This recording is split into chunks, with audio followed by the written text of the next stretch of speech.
Let's start at the bottom. Speaking of patterns, I'm going to assume this is Seattle. Yeah, you're really getting a good feel of how I feel about the Seahawks for this year. They were once again going to be in last here. The only thing saving them from not being the worst defense in the entire NFL is the fact that they have Jamal Adams on that defense.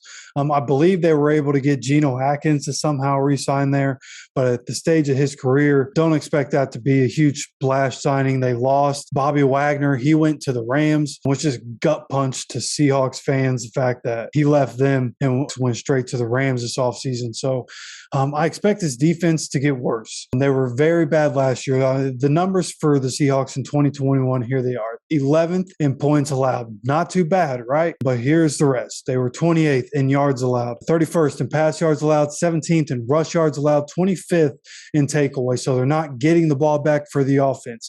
They're letting up a bunch of yards. How they didn't allow more points, I don't know. It must be the ultimate bend don't break defense. A bunch of field goals would be my opinion. But I expect this defense to get worse than what they've been the last couple of years. Losing Bobby Wagner, a huge deal. Like, you can't understate that. When you're talking about a middle linebacker like Bobby Wagner, that's the quarterback of the defense.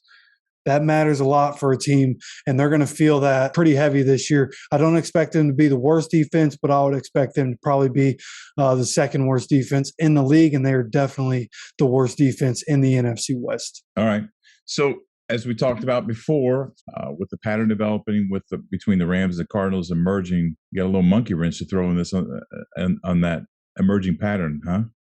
Yes, I do, because one of these teams lost a major piece to their defense, and that's going to be the Cardinals. For me, they're third in this division because they didn't do anything really to get better on the defensive side of the ball, and they lost Chandler Jones. I know you have J.J. Watt. He's a freak of nature. I understand that. When he's in there, he's going to be good. But he's been injured for a part of the season for each of the last 6 seasons of his career, I believe, 5 or 6 seasons of his career.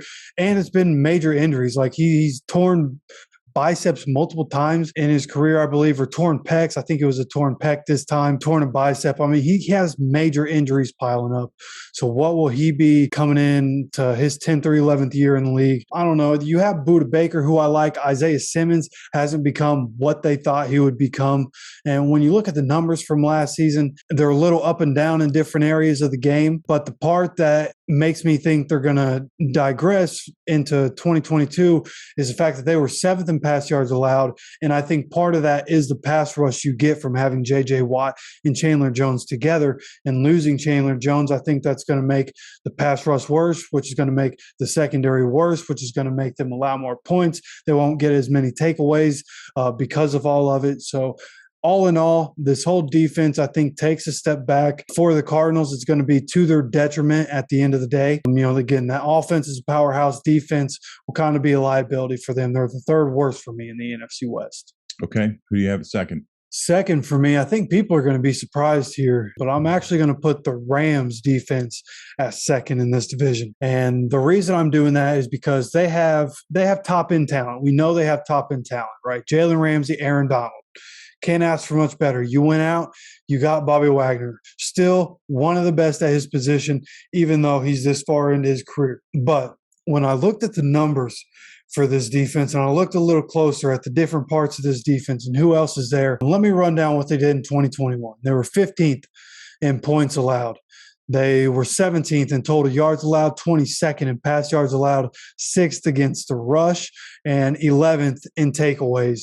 And, the takeaways are about where you would expect them to be. But honestly, they were giving up more yards than you would expect them to. Now, I will say we've talked about with some of these explosive offenses, it makes the defenses give up more yards. That is absolutely going to be a part of the numbers here, especially the pass yards. This is a team that leads a lot. They're going to give up a lot of pass yards. And again, they're the second best defense to me in this division. It's not like I'm shitting on them. I just don't think they're the best defense in this division because they lost out on Von Miller. And I think losing that one piece was enough to knock them under the first place team in this division. Okay. So that leaves the 49ers then.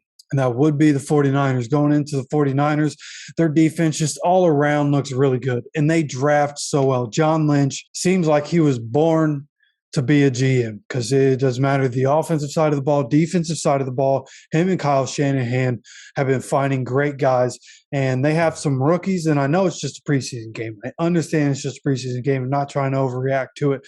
They have some rookies on that defensive side of the ball in that preseason game look like a couple of dogs in the secondary, which is what they needed going in to this season. They needed to beef up the secondary. We know they have a good front seven, a solid front seven with Bosa, obviously, Armstead. You think about the linebackers. Fred Warner is one of the best linebackers in the NFL, and they're being able to set up that secondary to have some success with these young guys. So I think all in all, when you talk about the front seven and the secondary, you put everything together and you're talking about top-end talent to go with it. I mean, the 49ers have one of the best defenses in the league. I expect them to be a top 10 defense. Again, the only area they can get better is taking the ball away, and I expect them to be able to do so in 2022.